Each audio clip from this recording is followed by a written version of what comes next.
decidissin no arriscar.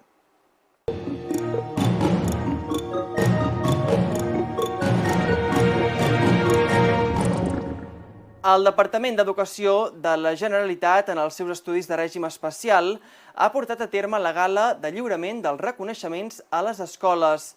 L'objectiu d'aquesta trobada, any rere any, és posar en valor la professionalització dels estudis d'arts plàstiques i disseny i apropar l'alumnat al context laboral real mitjançant experiències, ja sigui amb empreses o institucions. La gala es podrà veure aquest dissabte a les 10 del vespre a Canal Taronja i en parlem ara a La Punt. Doncs sí, en aquest plató tan fantàstic és on aquest dissabte podreu veure la gala de talent creatiu i empresa del Departament d'Educació i Formació Professional de la Generalitat de Catalunya. El programa tinc el goig de presentar-lo jo, però mai ho faig sola, perquè durant 5 anys m'ha estat acompanyant el David Beltrán, que forma part del departament. Què tal, David? Encantat de poder-te acompanyar, encantat de viure aquesta aventura any rere any i ja en fan 5. Exacte. Escolta, David, què podrem veure aquest dissabte al vespre en aquesta gala?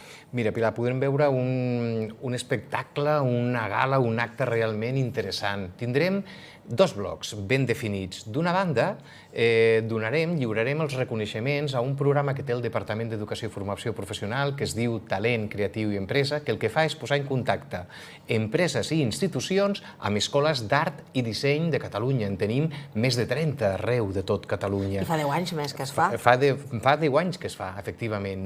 Què fan? Aquestes empreses o entitats proposen un encàrrec professional a aquestes escoles, als alumnes d'aquestes escoles, i ells el resolen, però no és un concurs important. M'agrada sempre dir-ho. Per què? Perquè no és allò que es donen unes bases, ells ho resolen i ja està, sinó que el que fan és, tenen reunió amb el client.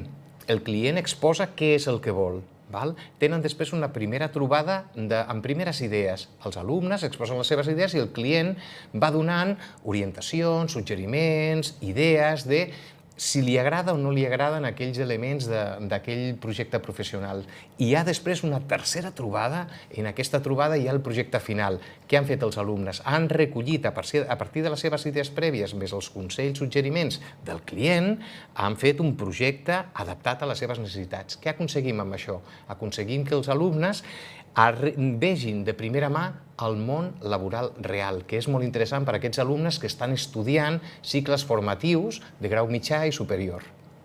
I aleshores també tenim el tema dels projectes, que heu hagut de triar entre 100 projectes, n'han quedat 16, i aleshores al final el Canal Taronja reconeix a un d'aquests projectes, que són de final de curs. Efectivament. Aquests alumnes, que com hem dit ara fa un moment, són de grau mitjà i de grau superior, quan acaben els estudis, en el seu darrer mes, tot i que ho treballen molt abans, però en el seu darrer mes, acaben de realitzar un projecte que es diu el projecte final, l'obra final, el projecte integrat, que el que fan és aplicar en aquell projecte, a partir d'un tema concret, tots els coneixements, les habilitats, les tècniques que han après al llarg dels 2 anys que han tingut el seu cicle, el cicle formatiu de grau mitjà o cicle formatiu de grau superior d'arts plàstiques i disseny. Deixa'm que ho subratlli perquè estem molt acostumats a parlar de BFP, de formació professional, de batxillerat, però ensenyaments de règim especial com aquests, arts plàstiques i disseny, no en parlem gaire i són també una bona sortida laboral, una bona sortida professional, una sortida de futur. Bé, de fet, nosaltres fa molts anys ja que col·laborem junts i ens trobem que els nois i noies que els hi fem un reconeixement, quan els entrevistem ens ho diuen. Hem aconseguit trobar el que ens agrada. Estem estudiant el que a nosaltres és la nostra passió. I a més, sortim amb feina, que això no passa gaire. Hi ha un nivell d'inserció laboral força interessant, força acceptable, i el que tu deies, estan fent de la seva passió la seva professió. Pensa que hi ha cicles formatius, acabem de dir, arts plàstiques i disseny, no? Hi ha cicles formatius més vinculats a l'àmbit de les arts plàstiques, escultura, pintura, ceràmica, arts aplicades al mur, serigrafia, joieria, i després també altres del món del disseny, edició de pàgines web, gràfica publicitària, gràfica impresa, i estic dient només uns quants cicles formatius, en tenim més de 50. Són ensenyaments artístics que treballen tota aquesta part del talent, la creativitat i molt connectada amb el món professional, amb personal, òbviament amb professorat superprofessional, supervinculat al món de l'art, al món professional, i realment el resultat ja ho veureu aquest dissabte, i tu ja ho coneixes prou, és molt, molt valuós. A més, són encàrrecs molt variats, perquè hi ha des d'encàrrecs a la Costa Brava, encàrrecs d'estaments oficials, d'entitats, hi ha una barreja molt interessant, i la creativitat que es podrà veure, de debò que us la demanem que us la mireu amb molt de carinyo, perquè realment fan una feina impressionant, aquesta gent jove. Estem parlant que hi ha hagut 68 videoconferències. Estem parlant que hi han participat gairebé 400 persones. Hi ha unes 20 empreses, 22 encàrrecs professionals, 68 trobades, que no són poques, trobades entre client i alumnat.